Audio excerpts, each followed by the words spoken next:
One football analyst who will have a very close eye on the draft, Centerville grad and ESPN College Game Day host Kirk Herbstreit. He is live with us this morning from Soldier Field in Chicago to talk about the draft and his support for Operation Homefront and our military heroes. Kirk, thanks so much for joining us. We'll get to the draft in just a sec. First, tell us about Operation Homefront. What is that?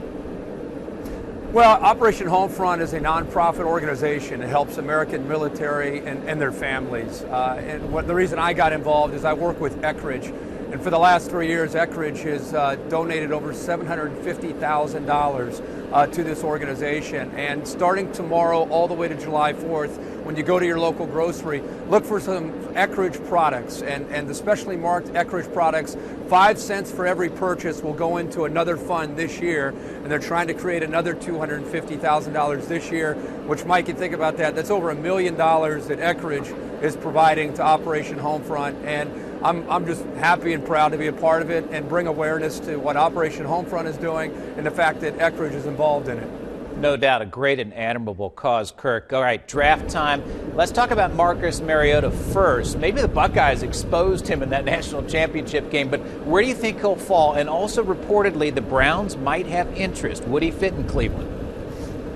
Well, there's so much talk and rumors over the last month, and especially even today. I was talking with some folks at ESPN, and there's talk now about Chip Kelly maybe moving Sam Bradford, and the Cleveland Browns maybe being interested in getting to Sam Bradford and moving up. So I think at the end of the day, that number 2 pick that the Tennessee Titans hold, eventually somebody's going to move up to number 2 to probably get Mariota. Who that'll be, I think, remains to be seen. There's also talk maybe of Leonard Williams being that pick at number 2. But I think the Browns will eventually get a quarterback, but whether it's Mariota or whether it's Sam Bradford, a guy that's been in the league now for a few years, we'll find out later tonight.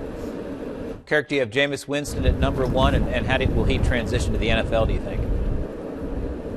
Well, he's coming out of a system with Jimbo Fisher that will allow him, I think, to be able to step in and have a chance to play early in his career. And anytime you're picked first overall, you're going to have to play early. But I think that background will help him. Mike, as you know, you watch college football.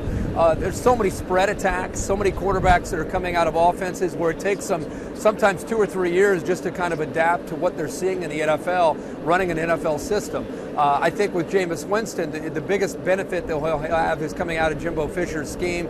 People that don't know Jameis Winston, other than maybe the headlines and some of the rumors that you hear about him, don't really appreciate and understand how savvy he is, what a student of the game he is. And I think Tampa will definitely pick him at number 1, and it'll be interesting to see how well he plays in his first year.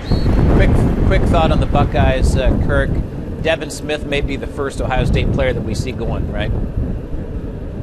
Yeah, I think so. I think Devin Smith helped himself in the way he played in those last 3 games against Wisconsin, Alabama, and Oregon. Everybody has known about his ability to get vertical, his ability to make plays, and I think he really showed some toughness in those 3 games and really throughout his career.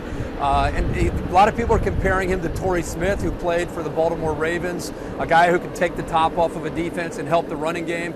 The Buckeyes, because they have so many players coming back for 2015, you're not going to have a ton of Buckeyes drafted, but I do think you're going to see a few of the players that were a part of that championship season run get drafted, whether it's tonight or at some point over this weekend. All right, the pride of Centerville. Kirk, thanks for joining us today. Appreciate it.